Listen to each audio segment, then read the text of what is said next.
जिंतूरमध्ये पत्रकार व त्यांच्या कुटुंबियांसाठी मोफत आरोग्य तपासणी शिबिर 74 जणांनी घेतला लाभ। आचार्य बाळशास्त्री जांभेकर जयंतीनिमित्त अखिल भारतीय मराठी पत्रकार संघ व ग्रामीण रुग्णालय यांचा संयुक्त उपक्रम। जिंतूर प्रतिनिधी रामप्रसाद कंठाळे।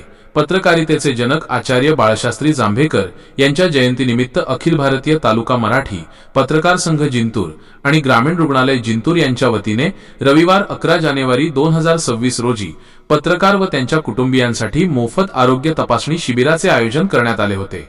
या शिबिरात 74 रुग्णांची तज्ञ डॉक्टरांकडून तपासणी करण्यात आली। दिमाखदार उद्घाटन जिल्हा शल्य चिकित्सक डॉक्टर नागेश लखमावार यांच्या मार्गदर्शनाखाली आयोजित या शिबिराचे उद्घाटन पत्रकार कुटुंबातील शिवनंदा शिंदे सोस्कर व बिल्किस बेगम सिद्दीकी यांच्या हस्ते करण्यात आले। कार्यक्रमाच्या अध्यक्षस्थानी तालुका आरोग्य अधिकारी डॉक्टर आबासाहेब जाधव होते। आरोग्य मार्गदर्शन डॉक्टर आबासाहेब जाधव। त्यांनी ग्रामीण रुग्णालय व आरोग्य विभागामार्फत उपलब्ध असणाऱ्या विविध शासकीय योजना, उपचार आणि निदानाची सविस्तर माहिती दिली। डॉक्टर नीरज मोरे यांनी पत्रकार आणि त्यांच्या कुटुंबियांना धावपळीच्या जीवनात आरोग्याची काळजी कशी घ्यावी यावर मोलाचे मार्गदर्शन केले।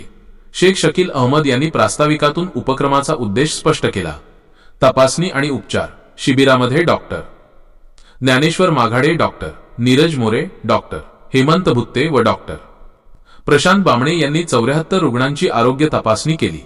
यात प्रामुख्याने उच्च रक्तदाब, बीपी, मधुमेह, शुगर, ईसीजी यांसह इतर आवश्यक चाचण्या करून औषधोपचार करण्यात आले। मान्यवरांची उपस्थिती व्यासपीठावर डॉक्टर संजय मस्के, मार्गदर्शक शेख शकील अहमद, पत्रकार संघाचे अध्यक्ष बालाजी शिंदे, कार्याध्यक्ष सिराज सिद्दीकी, डॉक्टर दीपा परिहार यांची प्रमुख उपस्थिती होती।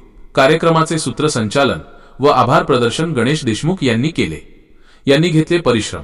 शिबिर यशस्वी करण्यासाठी जिल्हा सामान्य रुग्णालय परभणी, ग्रामीण रुग्णालय जिंतूर आणि तालुका आरोग्य विभागातील अधिकारी व कर्मचाऱ्यांनी परिश्रम घेतले। यामध्ये किरण कदम, प्रेरणा किल्लारी, सुजाता नाईक, किसनी सरकुंडे, पठाण सुफियान खान, पठाण शोएब खान यांच्यासह एनसीडी विभागाच्या कर्मचाऱ्यांचा मोठा वाटा होता। निष्कर्ष अहोरात्र बातम्यांच्या मागे धावणाऱ्या पत्रकारांच्या कुटुंबासाठी राबवण्यात आलेल्या या सामाजिक उपक्रमाचे जिंतूर तालुक्यात सर्वत्र कौतुक होत आहे।